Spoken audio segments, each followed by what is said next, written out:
Welcome back to News Geelong on this Friday evening as we turn to local sport with Nathan Curry. And tonight we find Nathan down at the Geelong Lawn Tennis Club catching up with Justin Robinson and the Women's Club captain Brianna Bater. How did you think the team and yourself did on last weekend? We did pretty well. First week is always you're a bit nervous, so yeah, we did pretty well. I think we could do a lot better next time. Yeah, looking forward to the weekend. So have you played at such a high level before? Yeah, I have. I played at state grade a couple of years ago. I've played a few other times. Yeah, I played this year, which is grade 1/state grade, so it's pretty high. Yeah. Was it a weird feeling running it to play tennis in a Geelong team? Yeah, I've never done it before at this level, so it was pretty good. Yeah, it was good. Yeah. So would you hope for later on down the track of the season to have a pretty strong Geelong crowd following?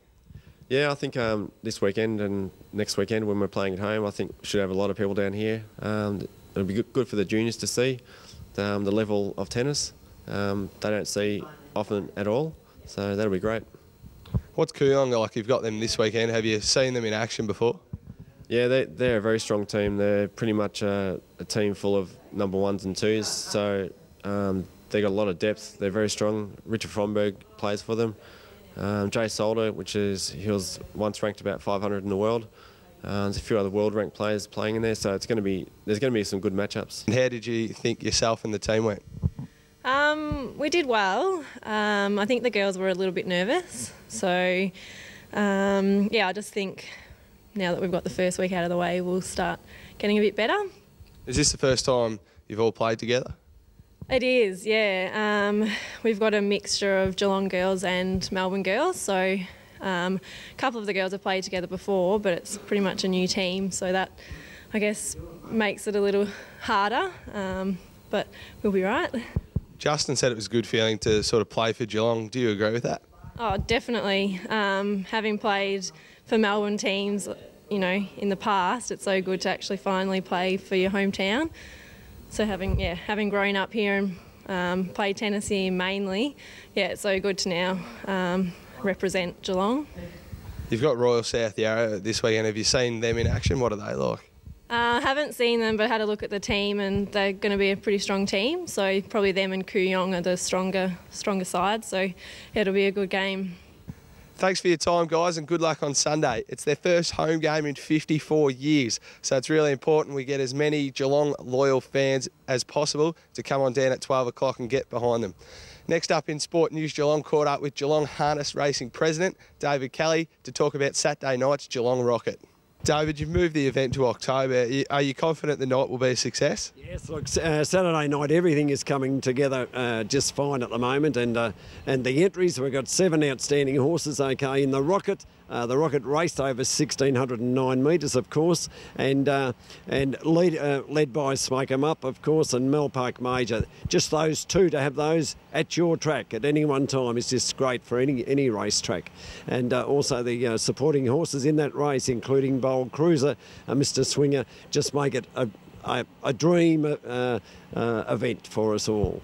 What sort of things have you put in place to make sure the spectators have a good night? Look, our marketing plan has been terrific. It's been well supported by certainly Channel 31, well supported by the Geelong Advertiser, and we have our marquee is almost taken up with 100 people upstairs in the bistro. We still have some packages available, and we just want people to come out and enjoy a speed night. Every event on Saturday night is 1,609 metres, and thanks to Bellarine Children's Home, there is a financial incentive, okay, for every race. So class records, $500 if they break a class record, and $1,500, the big one, okay, for the SEW Euro Drive Geelong Rocket. Will you try to build on the Rocket in years to come if it is a success? Oh, look, the business plan is that in 2 years' time, the Rocket will be a Group 3 event. That the Rocket will attract interstate horses, and the Rocket will be just a marquee event that people will just come to because it's a speed night. It's watch the clock. There's some interest in every race, and it's probably a little akin to, in cricket terms, 2020 cricket. And who's your tip for the night?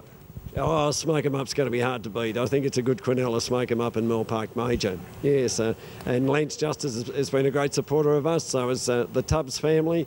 And also talking about Mr Swinger, who is just coming back from a spell.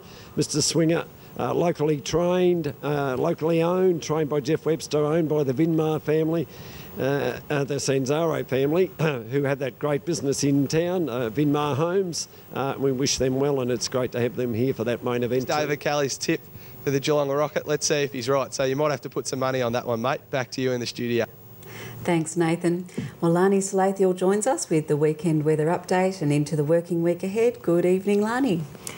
Good evening, Meryl, and good evening, everyone. Well, we had a bit of wild weather during the week, but the weekend is looking beautiful and sunny. Taking a look at the forecast, tomorrow, patchy morning fog, but ending up a mostly sunny day with some light winds, a maximum of 19. For Sunday, a beautiful sunny day, a maximum of 23. And for the start of next week, Monday, warming up, a sunny day with a maximum of 25. For Tuesday, partly cloudy, some isolated showers around and the chance of thunderstorms later in the day, a maximum of 24. And for Wednesday, a partly cloudy day, some isolated showers, and again the chance of thunderstorms in the afternoon, a maximum of 22. And today we had a partly cloudy day, some isolated showers were around this morning. We had a minimum of 8 and a maximum of 16. And Aireys Inlet today, there was a few showers, a maximum of 15. And in Avalon, showers also, a maximum of 17. And don't forget the Catwalk for Cancer this Sunday at the Eureka Hotel in Geelong, a spring racing extravaganza featuring top Melbourne designers. And it's almost sold out, I'm told, so get in early and contact Barwon Health for tickets. And that's the weather until next week, Meryl. Thanks so much, Lani. And thank you for joining us on News Geelong. We look forward to your company on Wednesday night. And if you have any local Geelong stories you'd like us to cover or just want to find out more about News Geelong, you can go to our website www.newsgeelong.com. I'm Meryl Friend, and together with all the team at News Geelong, have a good night and a great weekend.